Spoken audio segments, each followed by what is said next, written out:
practical way of reaching to these higher stages, or even to a stage of a Karam Yogi. How do we do it? This is the chapter for that. Okay. So chapter 6, it's called Atam Sanyas Yog. This author has translated, it says, path of meditation. Sure, there is a meditation is talked in that, because with the help of the meditation, we reach there. That is one of a very powerful technique. But Atam Sanyam does not mean meditation. Okay, so Atam Sanyam Yoga. So Lord Krishna says, one who performs the prescribed duty without seeking its fruit for personal enjoyment is both a renunciant and a Karam Yogi. You remember in the last chapter, Arjun did ask that question. Which one is better, a renunciant or a Karam Yogi? So over here, he uses both the terms over here. One who performs the prescribed duty without seeking its fruit for personal enjoyment is both a renunciant and a Karam Yogi. One who does not become a renunciant merely by not lighting the fire. So in other words, not just from the outside activities you become a renunciant. It's like an internal qualities you need to have as a renunciant. And one does not become a yogi merely by abstaining from work. So this whole journey is the internal journey. That's what he's talking about. It's not just wearing orange clothes or white clothes or running away from home. That's not how you become a Karam Yogi or you become a renunciant. Then he says, oh Arjuna, renunciation, sannyas, is the same as Karam Yoga, because no one becomes a Karam Yogi who has not renounced all motives behind an action. So the real renunciation we need to do first, the selfishness. We got to renounce the selfishness and then renounce all motives behind an action. Because if we are doing the action because of a certain result, there's a motive. We are supposed to do the action because we are supposed to do the action. That is the only thing in our mind, not because I'm going to get something out of it. Then you become a Karam Yogi. For the wise who seek to attain yoga of meditation or the equanimity of mind, Karam Yoga is said to be the means. So in other words, if you want equanimity, if you want a peacefulness in the mind, become a Karam Yogi. Without Karam Yogi, you cannot find that peace. For one who has attained yoga, equanimity becomes the means of self-realization. A person is said to have attained yogic perfection when he or she has no desire for sensual pleasures or attachment to the fruits of work and has renounced all motives. So again, he is reiterating the same things, that we got to get rid of the selfishness, we got to get rid of the personal motives. Okay, that I'm going to do this because I'm going to get. And in life, most of us have done most of our actions because of certain motive. And that's why mind is not peaceful. So if you want peacefulness in the mind, if you want to see that we are climbing up towards the higher, we need to get rid of this flaw. One must elevate and not degrade oneself by one's own mind.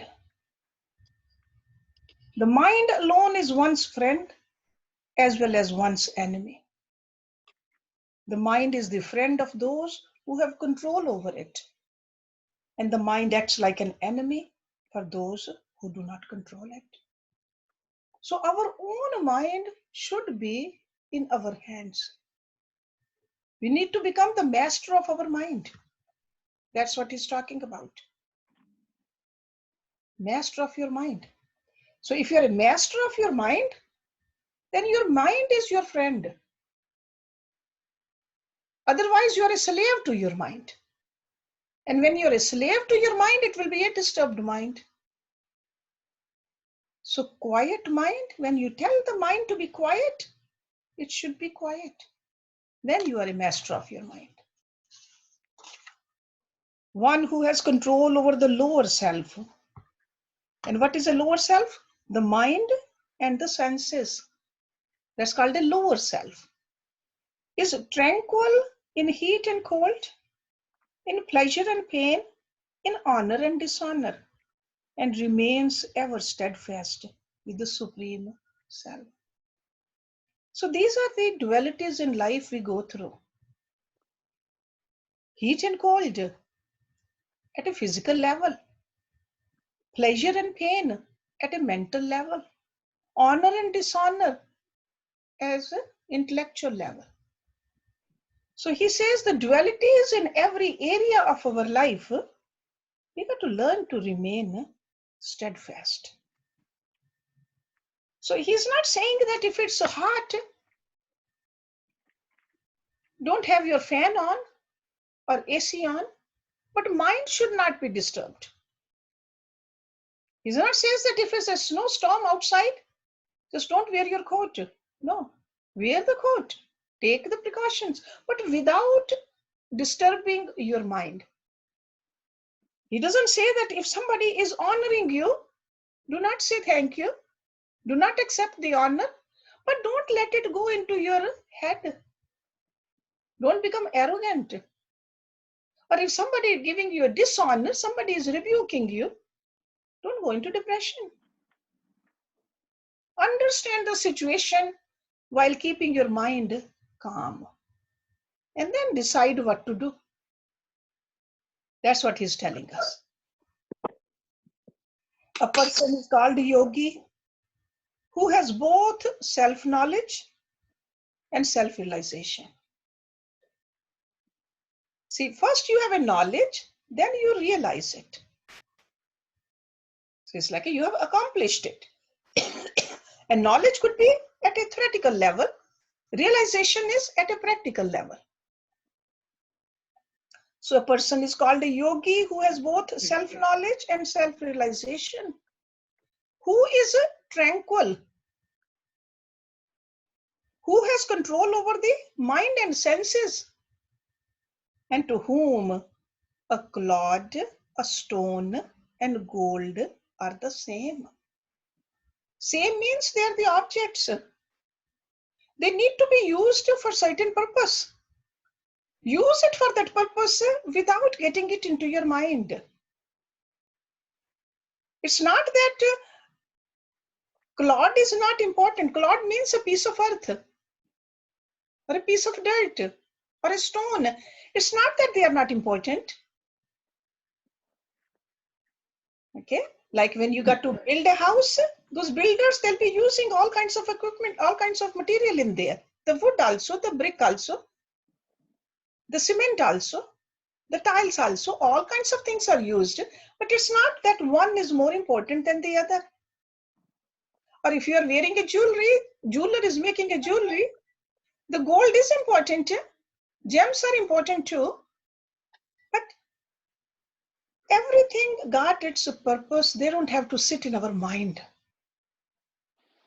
They got their place, that's it.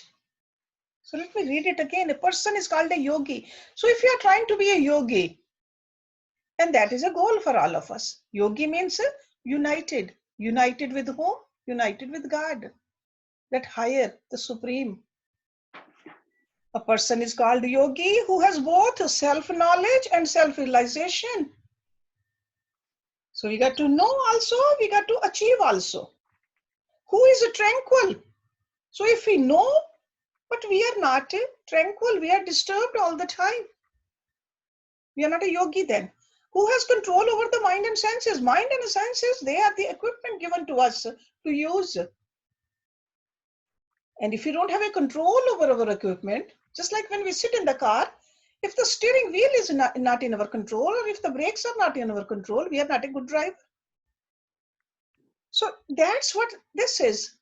The mind and the senses. And senses are, we are all familiar with the senses. the eyes, the nose, the ears, the touch, the taste. 5 sense organs and 5 action organs. They are ours, and we should be in charge of them. Okay? Through the action organs, the karamendriya, the information, through the sense organs, information goes in. See, whatever I see, then with my hands or legs or with my mouth, the action is being done. Action is being done based upon the knowledge which has gone in. So both should be in my control. How many are there? 10 of them. 5 action organs, 5 sense organs. They should all be in my control. Then the mind should be in my control. See, mind receives the information through the sense organs. So mind gets the information through the eyes, through the ears, through the nose, when we touch, when we taste. Okay?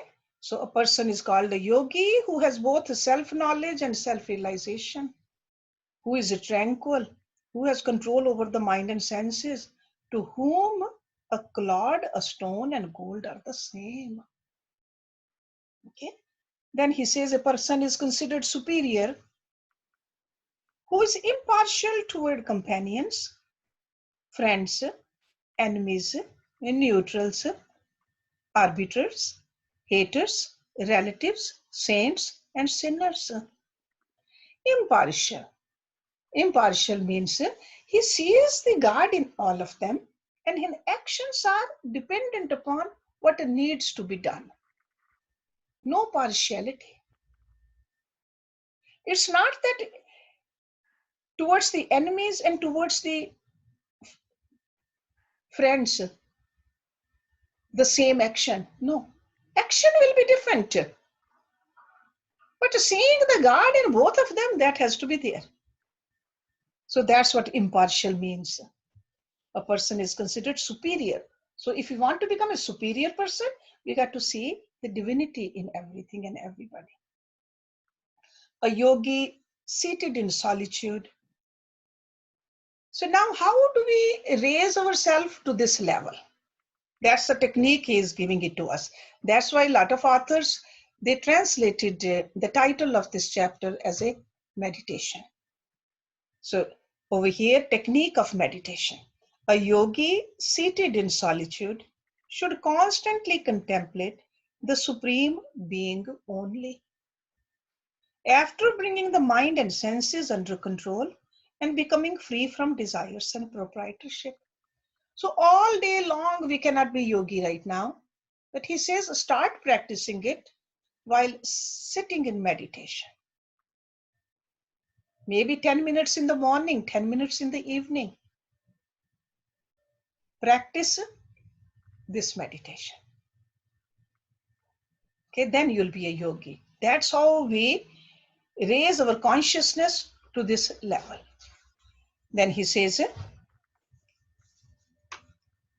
he gives us the seating. Where should we sit to meditate? How should we sit to meditate? What should we do while meditating? And what will be the effect of meditation? That's all detail has been given in here. One should sit on his or her own firm seat.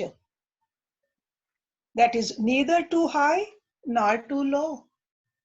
Covered with grass, a deer skin, and a cloth, one over the other, in a clean spot, sitting there in a comfortable position and concentrating the mind on God, controlling the thoughts and the activities of the senses.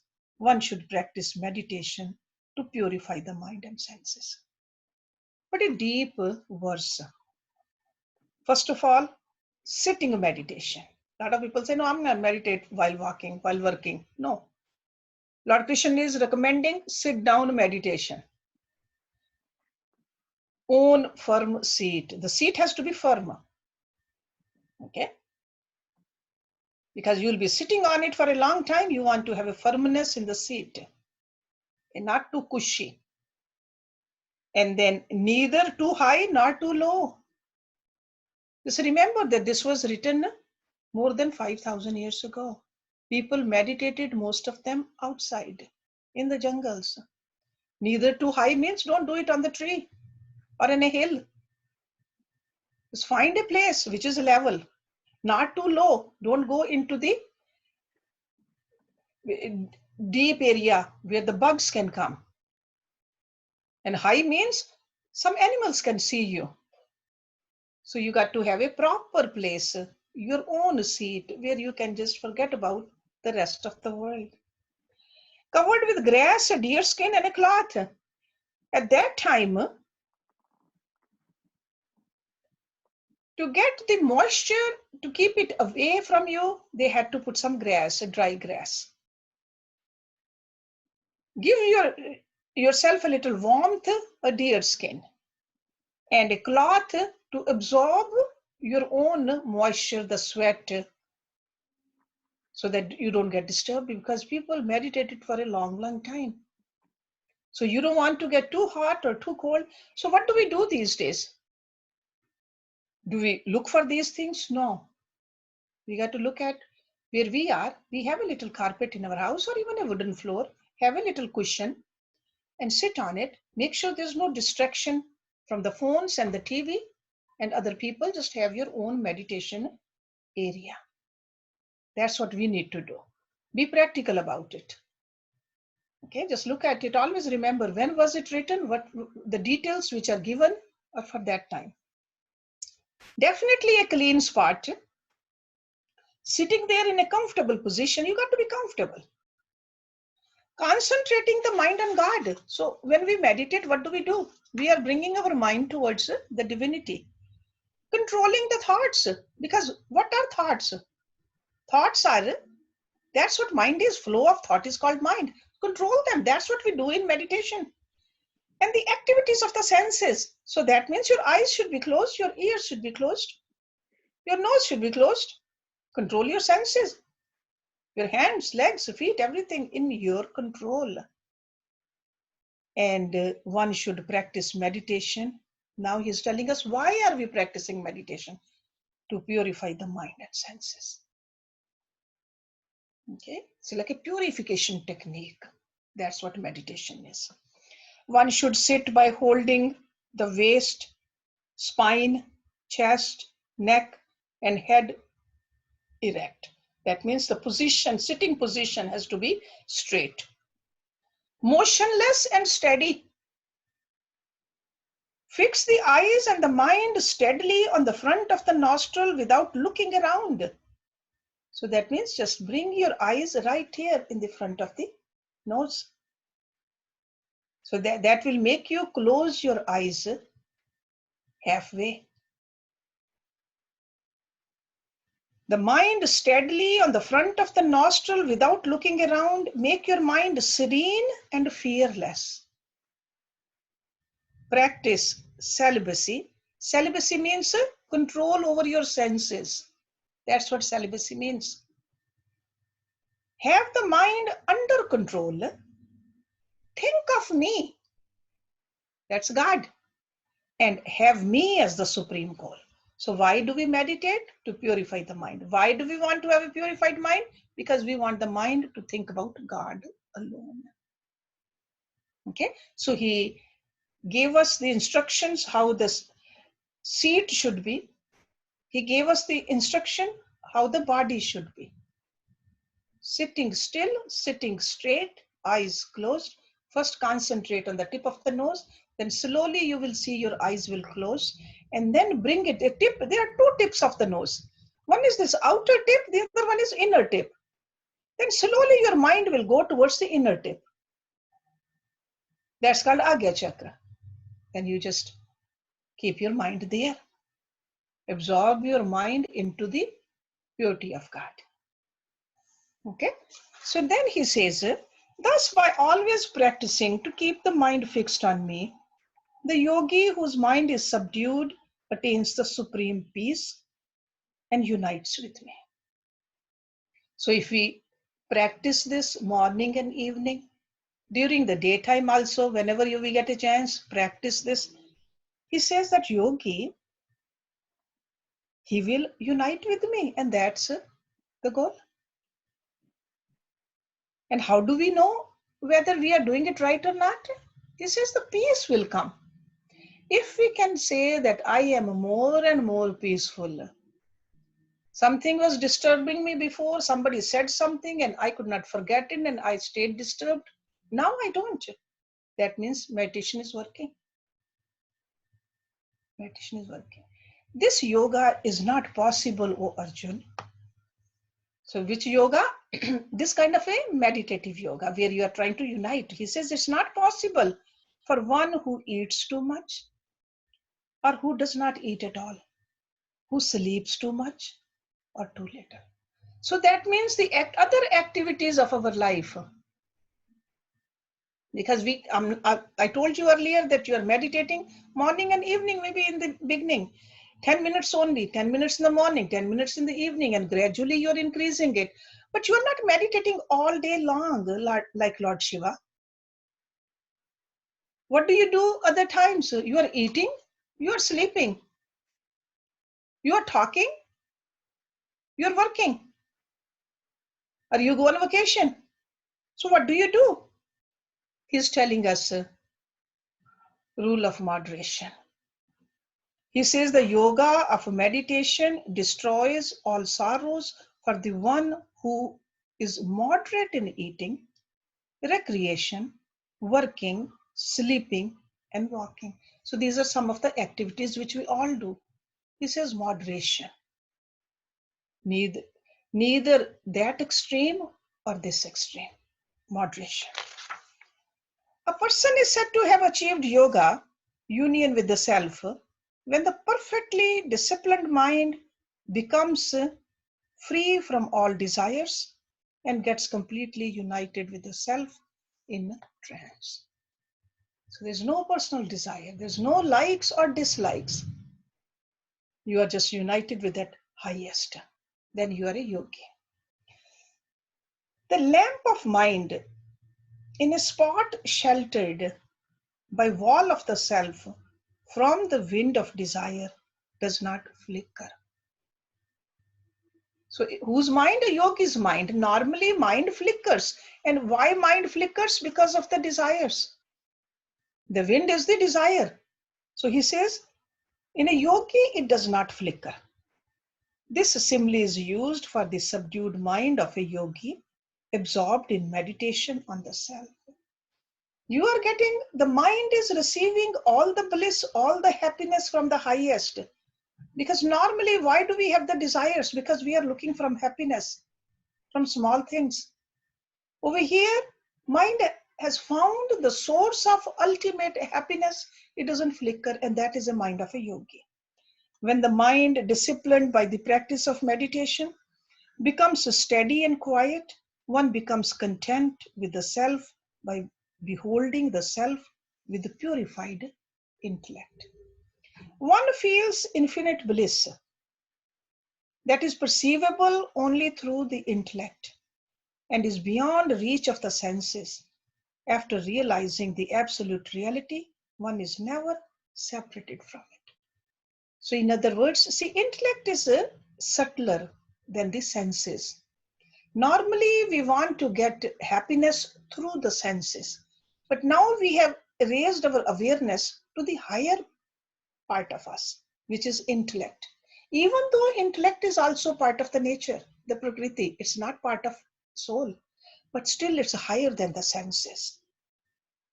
So that's why he says, feels infinite bliss, more bliss that is perceivable only through the intellect. See, normally senses will tell us, this tongue will say, eat it.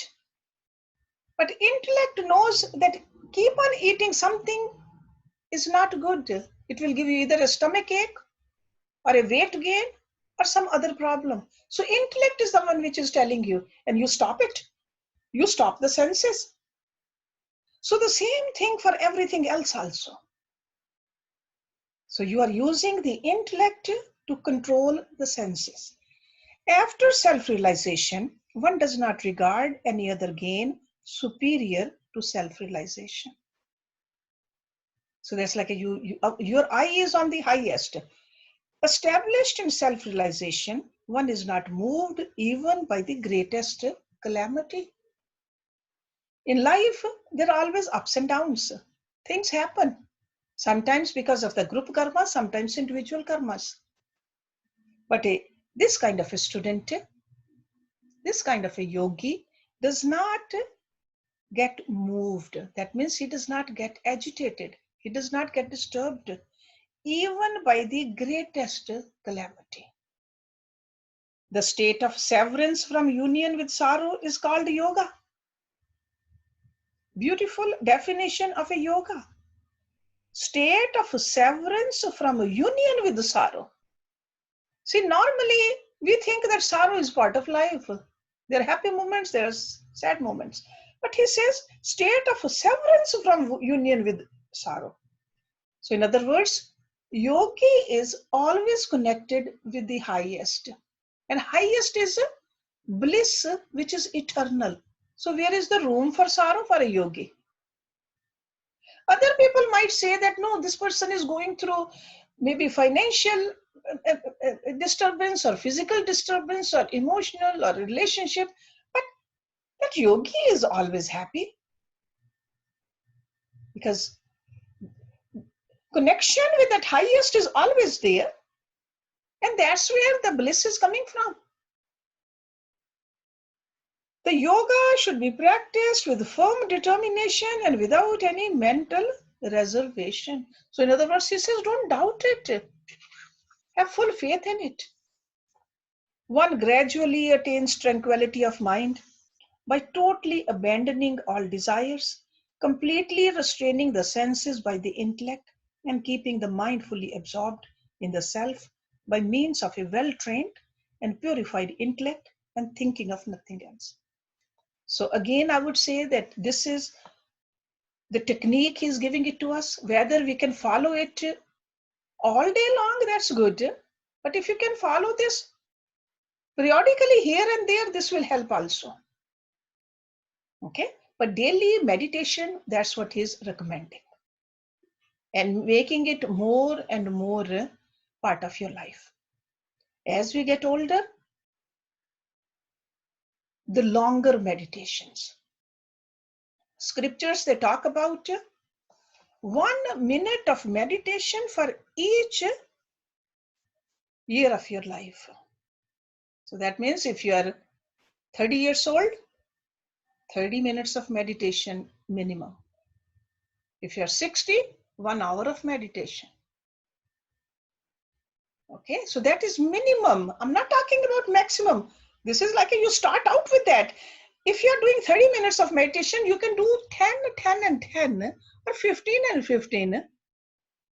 Okay, so minimum 10 minutes of meditation because it takes some time to get into the meditation. So don't think that I'm going to do 5 minutes here and there. No, that's not a meditation. Okay, so I would say 10 to 15 minutes minimum when you're starting out. And then when you start enjoying it, you want to do longer than that.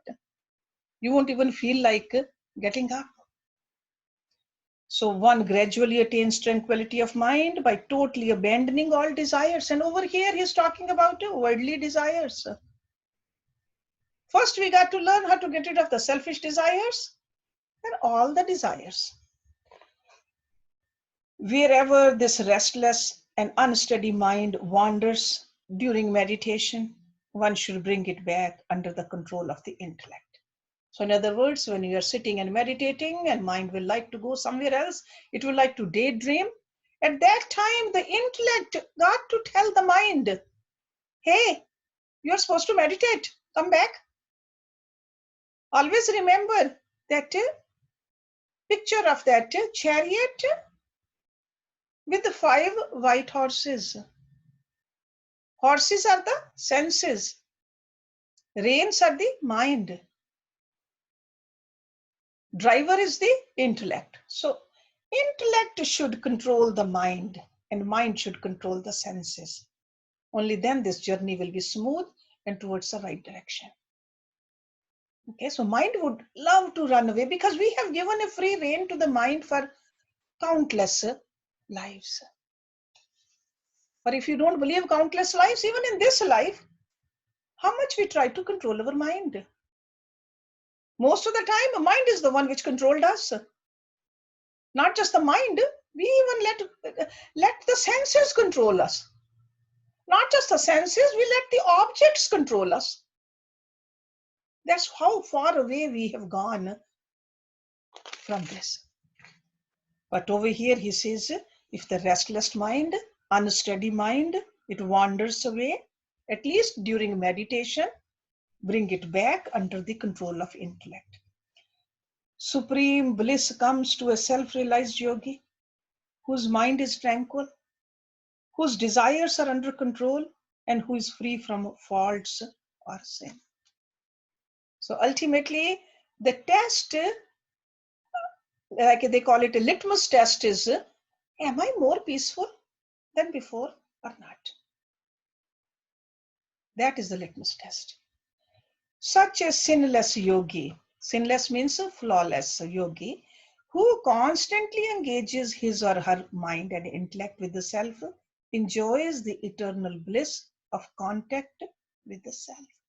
So first you practice it in meditation, you enjoy it, then you will see the effect of that is in your other activities also, in your relationships also, in your work also. No matter where you go, you are enjoying it. Okay, but practice has to be done during meditation. That's why they say meditate early in the morning. Then you will see the rest of the day will go beautifully. You will stay under tough situations also, you'll be in control. And before sleeping at night, if you meditate, you will sleep like a yogi also. You are staying connected with the higher. A yogi who is in union with the Supreme Being sees every being with an equal eye because of perceiving the omnipresent Supreme Being abiding in all beings and all beings abiding in the Supreme Being. So slowly you will see God in the tree also, God in a bug also, God in the moon also, God in the stars also. One who sees me everywhere and in everything and beholds everything in me is not separated from me, and I'm not separated from him. So it's like a connection is there all the time. The non-dualists who adore me, abiding in all beings, abide in me irrespective of their mode of living. So no matter what they do, it's not that you got to be a yoga teacher or a priest. No, whatever you do, in all your actions, in all your activities, you are seeing God with you, in you, around you.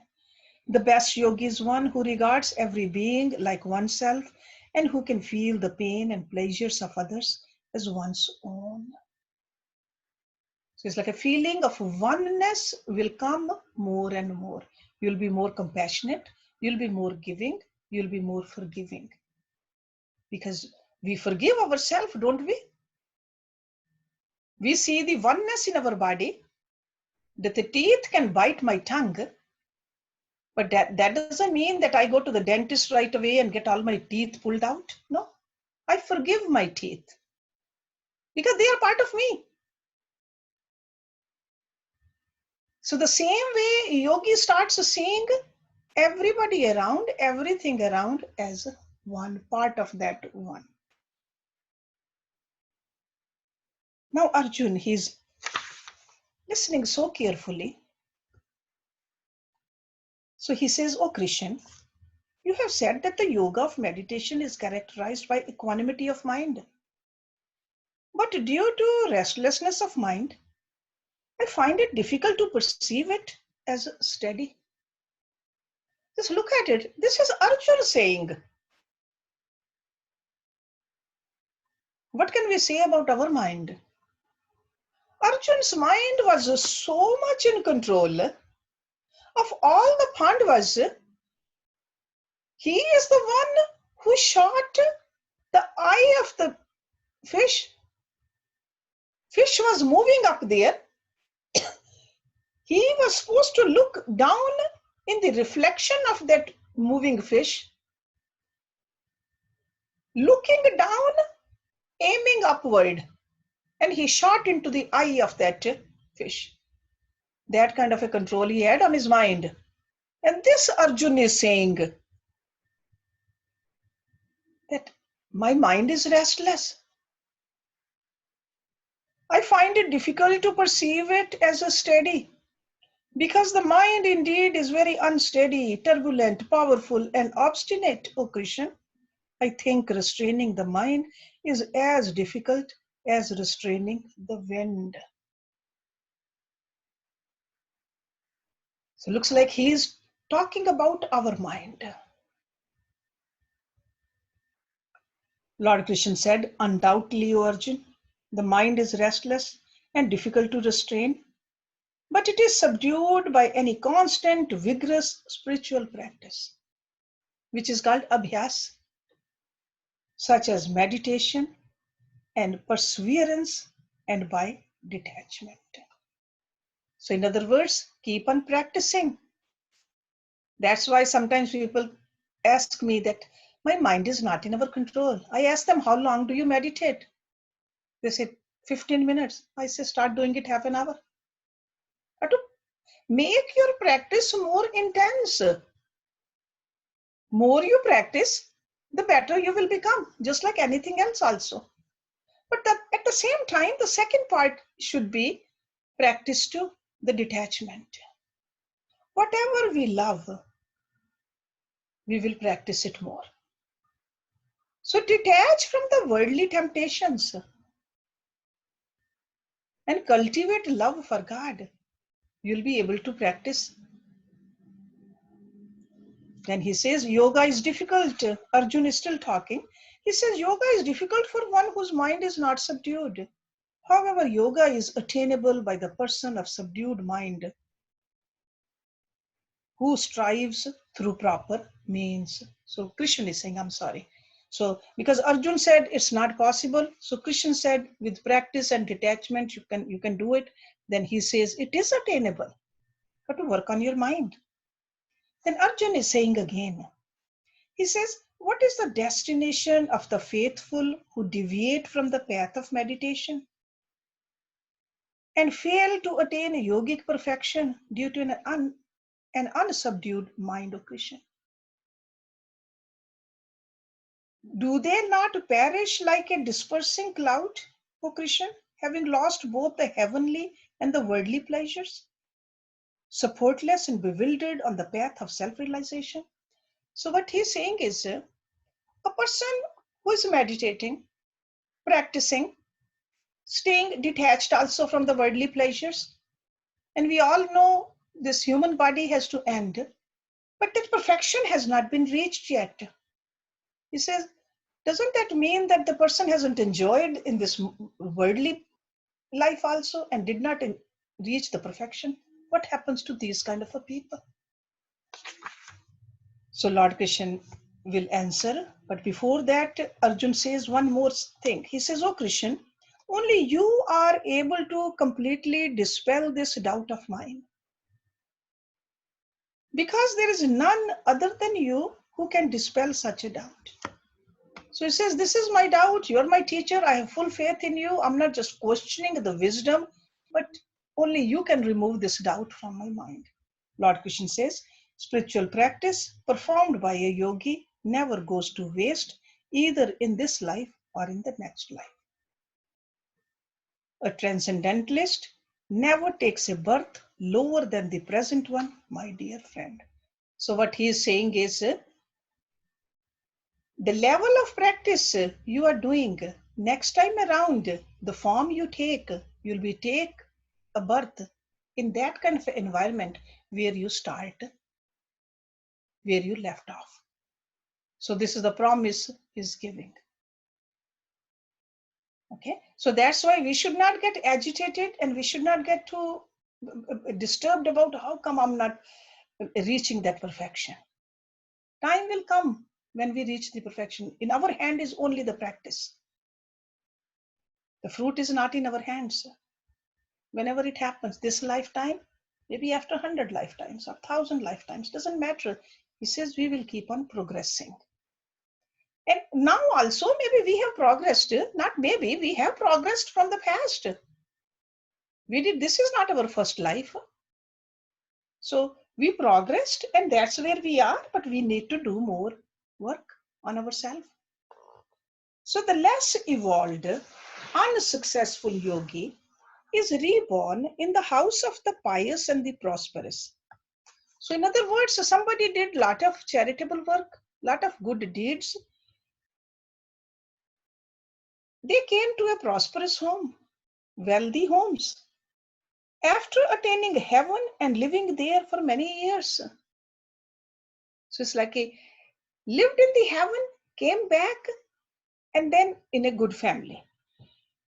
But the next level is the highly evolved unsuccessful yogi. Unsuccessful yogi means did not reach that perfect union, but definitely are yoga students. He says does not go to heaven because heaven is also the outcome of a certain desires that I want to enjoy heaven. So he says the unsuccessful yogi does not go to heaven but is born in a spiritually advanced family. So in other words, you will be born in a family where you can start your practice early on. A birth like this is very difficult indeed to obtain in this world. Why this is so difficult? Because first of all, there are very few families like that, especially in Kali Yuga. But this was written towards the end of Dwapar Yuga. But they knew what is coming, what kind of souls will be coming on this earth. So very few families are like that. The unsuccessful yogi regains the knowledge acquired in the previous life and strives again to achieve perfection. Oh, Arjun. So it's just like wherever you left off, you have been given a chance again, and you will remember. The deeper part of your psyche will know, gosh, I have come into this family, or I have come into this body, I have come into this place for that higher purpose. I better work harder. Last time I failed. I did not achieve that perfection. This time I don't want to fail. This time I want to pass. So that's why he says that strives again to achieve perfection.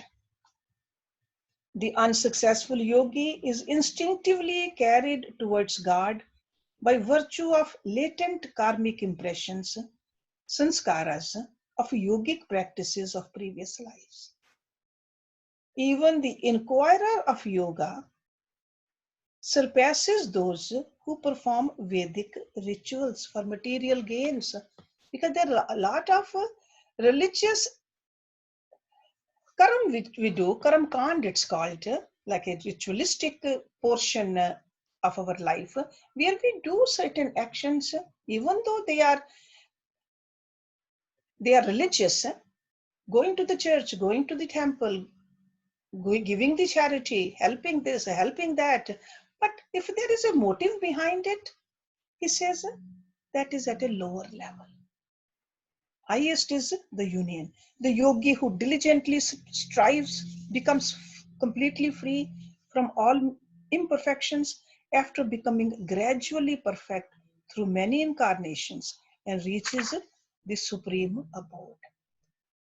So from these verses, we can see it's a gradual improvement. But we got to stay at it. We got to keep on working on ourselves. Only then there will be improvement.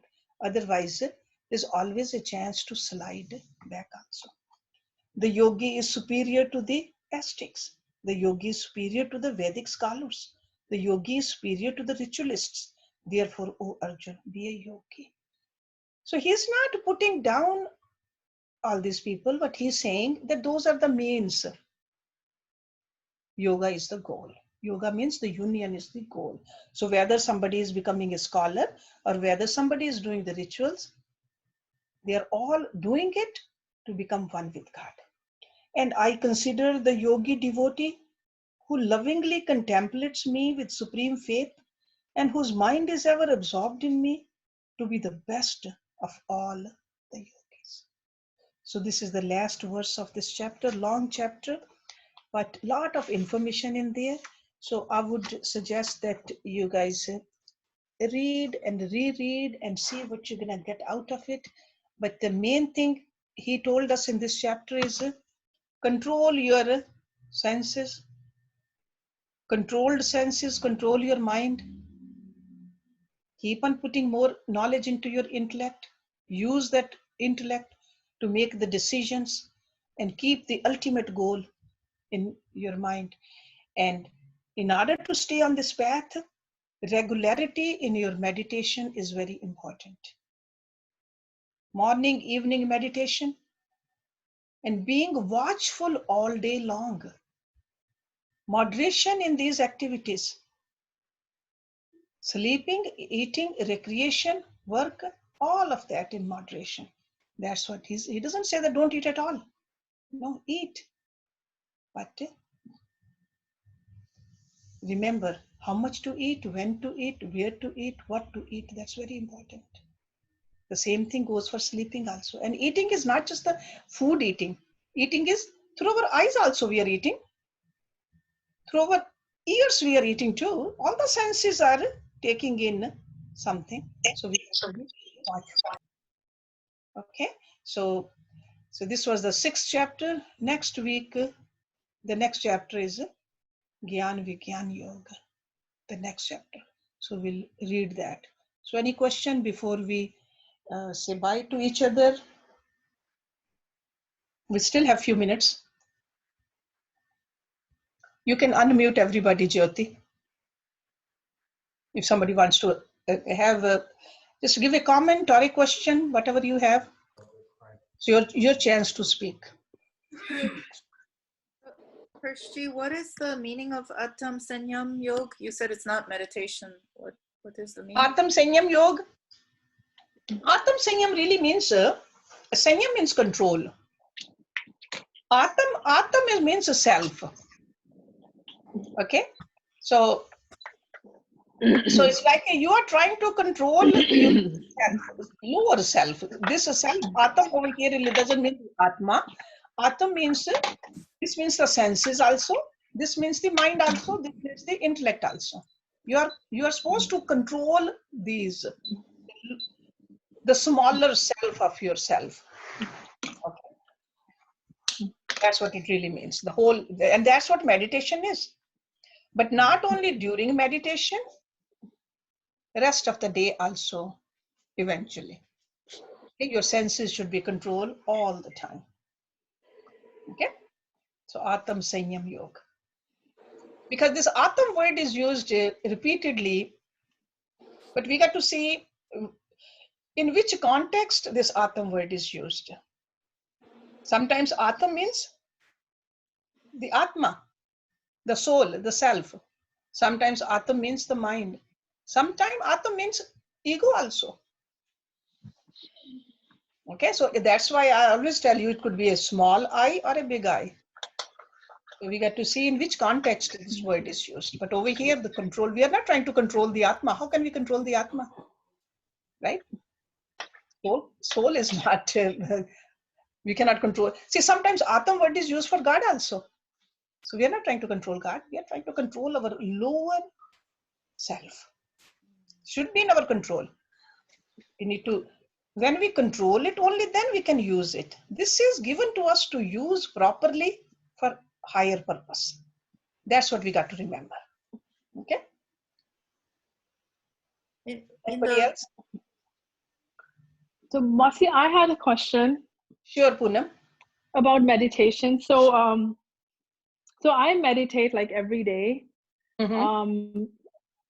But I feel meditation is also 2 types, like you're talking about meditation to get dhyan, I guess, right? That's Meditation the context is you're saying dhyan. to be one.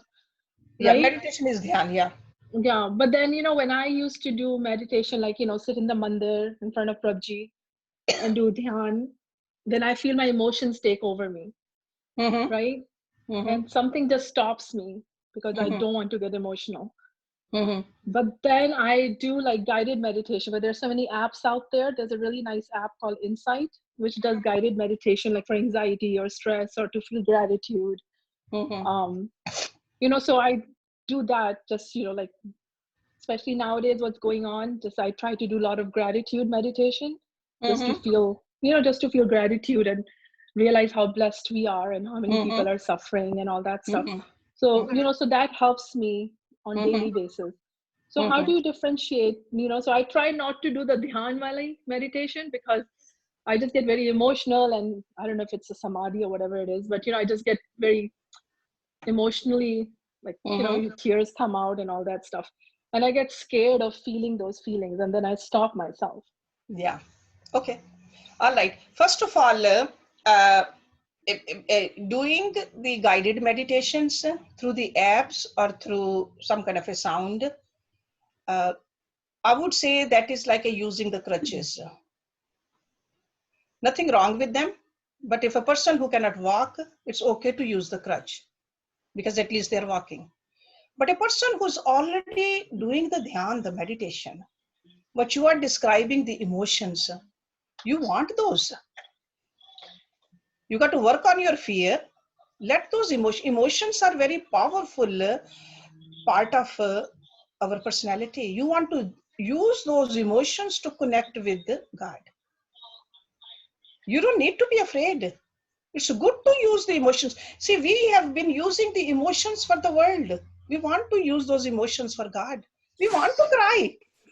There shouldn't be a day when we don't cry for God. So don't be afraid. Don't be afraid. So what you are describing, the apps and all that, that is a very elementary. Sure, it's a meditation. The people who don't know meditation, that those apps are for them. From birth, you have been, you have seen how people go connect through the emotions. You have seen all that. Why you want to stop Yeah. yourself? You know how Yeah. to run. Why you want to use the crutches? Yeah. Because I think just that fear of getting too into it scares Yeah, me. that's why Lord Krishna in this chapter said, don't be afraid. What are we afraid? We are afraid from something which is so temporary.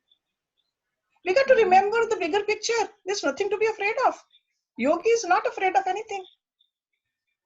So apps, if you want to use this, I'm not putting down the apps, but apps are for beginners, put it this way.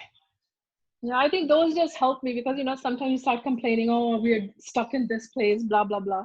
So Yeah. when I just practice and do the guided meditation and Yeah. you just kind of remind yourself that, okay, Yeah. you're so blessed. Yeah. You There have are so much. times if you want to use it, but to really lift yourself to this highest, apps won't help. Yeah. Okay. But I Apps. get scared of getting lifted higher. I think that's what Yeah. my No, fear you is. got to work on getting rid of your fear. I want to stay like very elementary. No, you don't want to stay elementary. Why you want to stay elementary? It's almost Be a like graduate student. person who took birth. If a person who has already reached the college level, they say, no, I feel more comfortable being in kindergarten. Yeah. Right? So you don't want to, Yeah. you want to get out of your comfort zone to climb up. Okay? Yeah. So, no, you got to push yourself. Push Yeah, but yourself. when I do, because when I used to do dhyan, like sit in the mandir, I would focus on Prabhuji or Yeah. ashram or whatever. It just gets me very wild up with my emotions. That's good. Those And are then I good stop emotions. myself. Those are very powerful emotions. There shouldn't be a day when you don't have those emotions. Go into the Yeah. mandir, cry. That's not a crying. Those are not the tears for world. Those are the tears for God. So do that. That's what my suggestion will be. Poonam. Okay? Okay. Yeah, guided Okay. meditation here and there if you want to use it, but do not let go of the real dhyan. Yeah. You don't want Okay. to have, I mean, there are flowers which are real flowers. You feel the fragrance, feel the beauty. Then there are silk flowers. You say, no, I don't have only silk flowers because we don't have to water them. We don't have to, they don't die. So I'm going to keep those. But that's not the real thing. Yeah. Okay. right? Real thing Yeah. is a real thing. You know, real roses versus Yeah. roses. Okay? Yeah. Okay. Okay. Yeah, that's what Alright. my suggestion will be. But I'm not Okay. putting down, if somebody has never done meditation, use the guided meditation. But do not get trapped into the easiness of the guided meditation. Okay, you got to graduate from there, because Lord Krishna, nowhere he said guided meditation. He said Yeah. just connect with me by Yeah. detaching from everything else. Otherwise, we are Yeah. getting attached to the apps. Today, because of Corona, we cannot see each other. But we do have the technology. Tomorrow, who knows what's going to happen? There could be some kind of a cyber war. No computers, no apps, no phones, no electricity. How do you connect? Yeah. That can happen. So we got to learn how to connect with the highest, because that highest is always with us. Always. We got to just get into that kind of a mode. That cannot be taken away from us. Everything else can be taken away. These apps can be taken away. There's always a chance. But God can never be taken away. So we got to learn to connect with the highest all the time, under all the circumstances, everywhere. That's what Lord Krishna is teaching us. He is telling Arjun, in the middle of the war, connect with me, who is sitting inside you. Don't be afraid. Okay. Okay? I'll Fear work on it. is, let me tell you, fear is tamasic. Guilt is tamasic, fear is tamasic, greed is, all of these are tamasic. The lower energies we need to get rid of. Fear is, and we want to meditate because we love God, not because we are afraid of God or afraid of anything. No, we should not be afraid of anything. We love God. That's why I want to meditate. That should be our motto. Okay, so good. I'm glad. I'm sure a lot of other people, you asked their question also. So again, I will say that use the apps only in the beginning, not at Poonam's level. Okay, because I know Poonam, she's my niece, so I know her from the beginning. So no, she should not use the apps. Okay, anybody else? Hershji, this is Sonia. Namaste to you. Namaste, Sonia. How are you? Good, thank you. I have a question. Sure. So when you say in meditation, you have to connect to God in pretty much everything, right? We have to But specifically when we do meditation, what do you think of God when you say connect to God? Like sometimes to me, an idol comes to my mind, Krishna or Ram or whoever God, like we, you know, बहुत सारे gods को हम pray करते हैं, right? So is that okay to do when it's specifically we are talking about meditation, or do you have any tips or suggestions of how and what to focus on when you're meditating? Okay, what you need to do is, among so many forms of God, see, God is one, forms are many. Choose one form, that's very important. Choose one form. If you cannot choose, because in most of the Hindu households, they got so many deities, and that is the biggest problem people have. Think of it when you are in trouble. Which name and form comes to you first? Choose that form. Okay. Okay, only that form then. I'm not saying the other forms are bad or less important, but Right. your mind, that is the form and the name which is coming because of your past sadhana.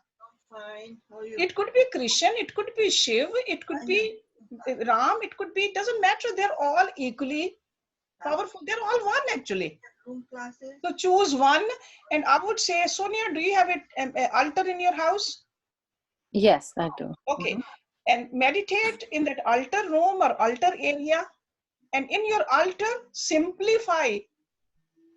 Simplify means all the extra guards over there, remove them from there. Okay.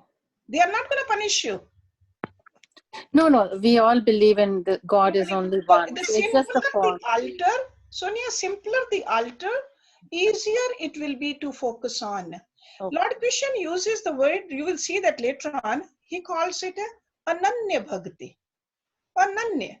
Ananya means not Anya. Not Anya means not many, only one. Correct. Ananya. So if we choose one form, only then we'll be able to practice this dhyan. Yeah. No, Okay? that's a good tip. Thank you. Yeah, this is what I would suggest. Just think about it. You don't have to decide right away. Think about it. Last time when some kind of a disturbance happened, which name came to your mind first? See, some people like Hanumanji, and some people called like Ram. They both are equally powerful. Doesn't matter. Normally, it's just like in childhood, whatever name you saw being repeated comes to our mind more often. Okay? So just think about it and practice this, but again, practice, and more practice with love. Okay? Right. We practice with love, not out of fear. That's very, very key point over here. Anybody else? Thank you. Anybody else? Hershey, I have a question if no one else does. Yes, Kim. So in this chapter, we talked about totally abandoning all desires, completely restraining the senses, and being vigilant all day to restrain yourself and master your senses. But there's a quote that's attributed to the Buddha, and it says, "Moderation in all things, including moderation." So I wonder, I have a very elementary interpretation of that quote, but I wonder what you think about that, and is that in conflict with what's being said here? Yeah, no, moderation, he's not saying that, see, he talked about moderation too, moderation in the actions, in the activities, that we got to eat, we got to sleep, we got to work. But what is in our mind? In our mind, there shouldn't be any desire, worldly desire. Ultimately, initially we might have them, but slowly get rid of them. Because in mind, there can be only one thing, either God or desires. So he's telling us to keep God in the mind all the time. So moderation in the living. But if you think, no, I'm going to have a moderate desires in my mind, that moderation keeps on having more and more roots. It will keep on growing. So we got to remember, no worldly desires. I think my question is about the quote from Lord Buddha. So if he says moderation in all things, including moderation, is he saying try to be moderate most of the time, but sometimes just let go? I don't know. See, I'm not familiar with the Buddhist philosophy.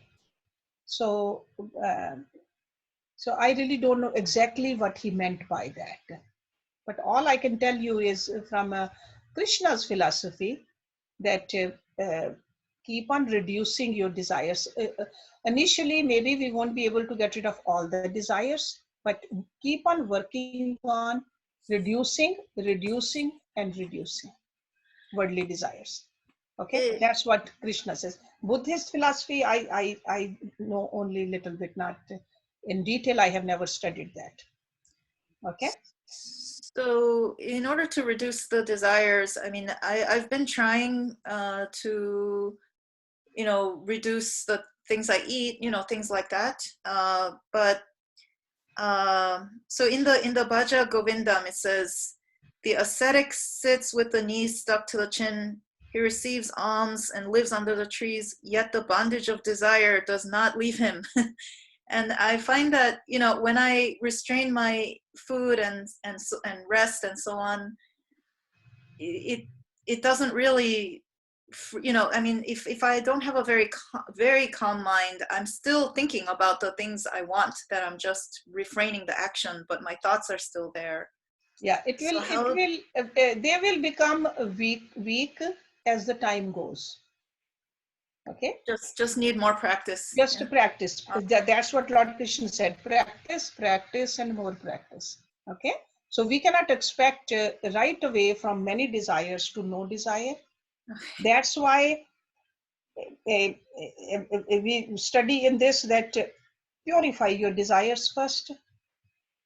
See, from the tamasic desires, raise it to the level of rajasic, and then sattvic desires. So you are purifying your desires. Instead of having for yourself, you have desire to help somebody. Then later on time comes when whether you're helping somebody or not doesn't even bother you. If it happened to be help somebody, fine. If there's no choice to help somebody, that's fine too. Why you want to disturb your mind? See, ultimate goal is to keep the mind equanimous, peaceful. Okay? So it's just gradual upward movement. Okay? So don't get impatient with your progress, because patience is also a virtue. Okay? Because I know sometimes we get impatient. We think we've been working so hard for so long. How come we don't see progress? But do we know how many lives we have lived without doing any work on ourselves? And we just kept putting those impressions. And now is the time to clean it up. I mean, if I don't clean my house for a month and start cleaning it, and I expect it to be clean in 1 hour, it's not possible. And this housing of ours, we've been carrying it with us for lifetimes. So we got to be patient. Okay? But good questions, Kim. Good questions. Anybody else? So if you don't, yes, Jonathan. Sorry, I had a question just to make sure I understand. There was a lot in this chapter about control, like control over your senses and mind. Mm-hmm. And I believe you said that the entity that's controlling the mind right now is the intellect. And so like that's the driver in the chariot. And so it should be. Ideally it should be. So I guess my question is for a yogi, it seems like the Gita, the purpose of it is to speak to all of our intellect, and so the intellect is the only thing that I feel we have any control over, and is the goal to bring that intellect into union with the Atma, and is that, I just want to make sure, because when I've heard the word Atma before as soul, I picture that as who I am, but this seems more like it's the intellect that I kind of identify with more. But no, intellect is sure, we want to purify the intellect. We want to make the decisions with the help of the purified intellect. But ultimately, who is the life giver to the intellect? That is the Atma. So the union is Atma with the God.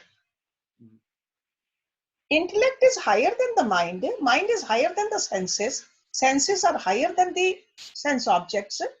But intellect is still part of the nature.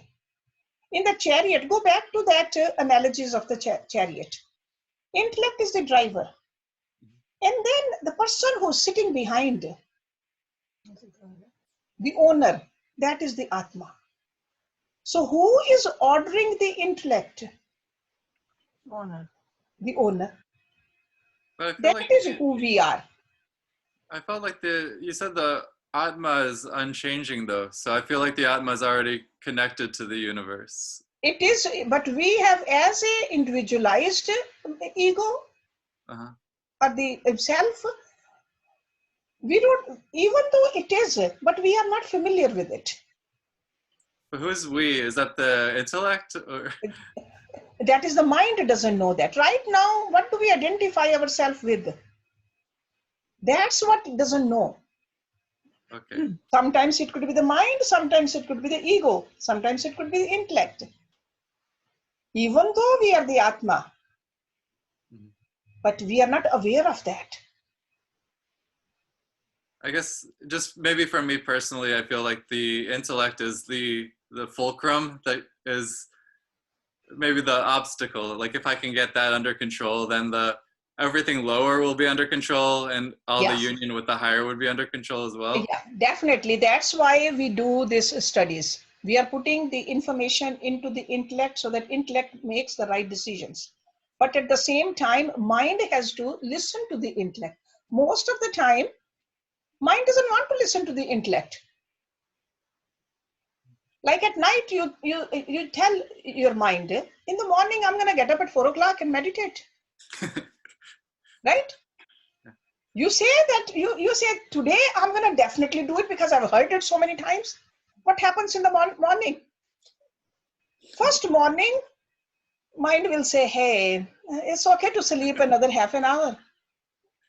Senses, they love it. Body love that warm, cushy bed. You say, not today, tomorrow I'll do it. So intellect says, okay, all right, he's not listening to me. So next day, again, you say, today I did not do it. Tomorrow I'm going to definitely do it. You make a firm decision. Again, you don't. You know what happens the third day? Intellect doesn't even says anything. Yeah. It will say, just do whatever you want. I don't care. It's almost like a parent to a child. Some children, they listen. Some children, they're very stubborn. They don't. After a while, parents say, I don't want to lose my cool over this child. The same thing happened with the intellect. Intellect knows. So that's why we got to keep on giving the food to the intellect by studying like this. But the ultimate union is with the soul to the super soul. Intellect, we got to drop it down. But not before its time. Or another way you can understand, intellect is like a ladder. Ladder, you want to climb up on the roof with the help of the ladder. You don't want to drop the ladder before you reach the roof. But after you reach the roof, then you don't need the ladder.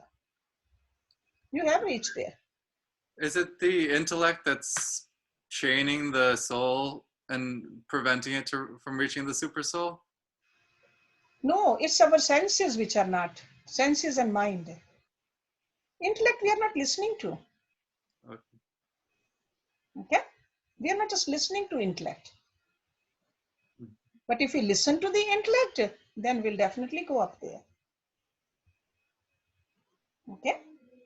So good, you are thinking it through. There's so many different ways. These are just the words we are using, the terms we are using. Idea you understand. Okay? So ultimate goal is union, but something is stopping us, and we got to work on that. Okay? Yeah. So tomorrow we'll have a class again at 10:30. And if there are parents, grandparents, we'll have a yoga class for little kids, 10 years and younger. So if you want to join in, 9:30 to 10 o'clock. Thank you, Hershey. Thank Okay, you. all right. Thank you very much. Have a wonderful, wonderful day. Thank you. Love you all.